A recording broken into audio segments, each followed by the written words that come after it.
कांतारा, ये नाम सुनते ही वो जबरदस्त फिल्म याद आ जाती है ना?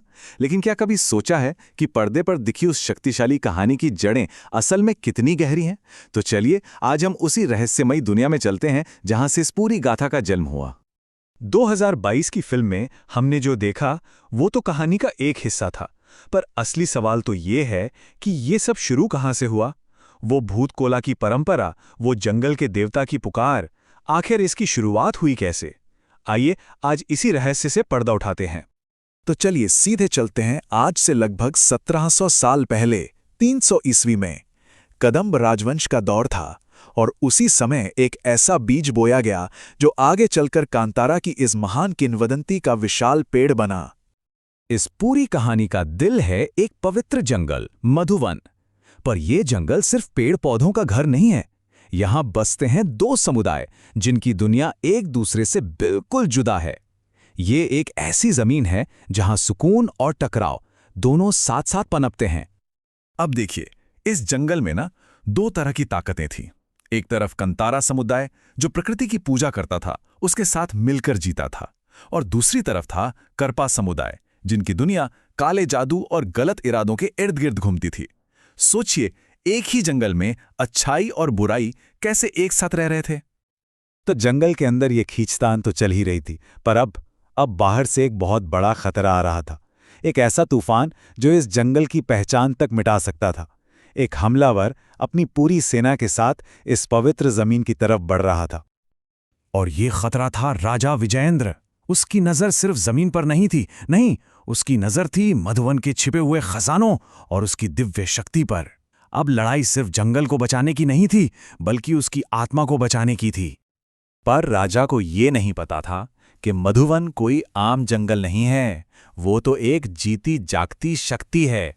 जैसे ही उसकी सेना ने जंगल में कदम रखा, जंगल ने जवाब देना शुरू कर दिया। सैनिक रहस्यमयी ढंग से गायब होने लगे। सेना में एक अजीब सा डर फैल गया। ऐसा लग रहा था मानो पेड़, पत्ते, हवा सब मिलकर लड़ रहे हों। और कहते हैं ना, जब जंगल पुकारता है तो उसका रक्षक आता है। और यही एंट्री होती है एक ऐसे किरदार की जो इस पूरी लड़ाई का रुख ही बदल देने वाला था। ये थे नागा साधु। अब ये कोई मामूली तपस्वी या योद्धा नहीं थे। वो तो जैसे प्रकृति और इंसान के बीच का एक पुल थे। एक ऐसे रक्षक जिन्हें जंगल के देवताओं से सीधी शक्ति मिलती थी। वो इंसान के रूप में जंगल की अपनी आवाज थे।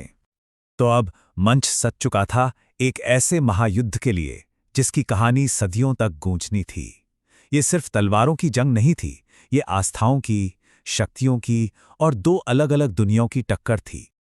तो अब लड़ाई के दो खेमे बिल्कुल साफ थे। एक तरफ थे जंगल के रक्षक नागा साधु और कांतारा समुदाय, जिनका सिर्फ एक मकसद था अपने पवित्र घर को बचाना, और दूसरी तरफ थे हमलावर राजा विजयेंद्र और उसका साथ देने वाला करपा समुदाय जो बस जंगल की शक्ति को लूटना चाहते थे। और फिर वो जंग छिड़ी जो पहले कभी नहीं देखी गई थी। एक तरफ नागा साधु की दिव्य शक्तियां थीं, तो दूसरी तरफ करपा समुदाय का काला जादू, और बीच में पिस रही थी राजा की विशाल सेना। मधुबन की धरती इंसानों, देवताओं और राक्षसों के इस महासंग्राम को देख रही थी। लड़ाई अब अपने सबसे मुश्किल मोड़ पर थी। जब इंसानी ताकतें जवाब देने लगी, तब वक्त आया उस शक्ति को बुलाने का जो इस दुनिया की है ही नहीं। कहानी अब अपने सबसे अहम पड़ाव पर पहुंच रही थी। तो देखिए, ये आखिरी टकराव हुआ कैसे। सबसे पहले दिव्य भूत आत्मा को पुकारा गया। फिर नागा साधु ने उस दिव्य शक्ति के लिए अपना शरीर समर्पित कर दिया, और तब जंगल का देवता खुद प्रकट हुआ, और एक ही पल में राजा का घमंड और करपा समुदाय का काला जादू सब खत्म हो गया।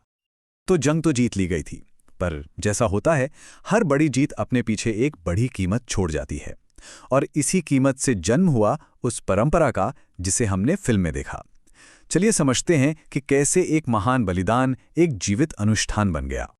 जंगल बच गया, लोग बच गए, पर उनको बचाने वाले नागा साधु को अपना सब कुछ कुर्बान करना पड़ा। ये जीत उनकी उसी महान कुर्बानी की नींव पर खड़ी थी। और यहीं इसी पॉइंट पर यह सदियों पुरानी कहानी सीधे कांतारा फिल्म से जुड़ जाती है। नागा साधु की वही आत्मा भूत कोला परंपरा की जान बन गई। ये वही रस्म है जहां एक कलाकार उस दिव्य आत्मा को अपने शरीर में बुलाता है। ये हर साल उस महान बलिदान को दिया जाने वाला एक जिंदा सम्मान है। तो आखिर इस पूरी कहानी का मतलब क्या है? इसका सार क्या है? ये कहानी है इंसान और प्रकृति के उस रिश्ते की, उस पवित्र बंधन की जिससे तोड़ा नहीं जा सकता। ये एक तरह की चेतावनी भी है कि जब भी इंसान प्रकृति का अनादर करेगा तो प्रकृति अपना संतुलन साधना जानती है। और आखिर में ये कहानी हमारे सामने एक सवाल छोड़ जाती है कि जब जब इंसान का लालच प्रकृति से टकराएगा तो उसकी रक्षा के लिए कौन सी दिव्य शक्ति, कौन सी आत्मा फिर से जागेगी? शायद यही वो सवाल है जो कांतारा की इस किंवदंती को आज भी इतना जिंदा और जरूरी बनाए रखता है।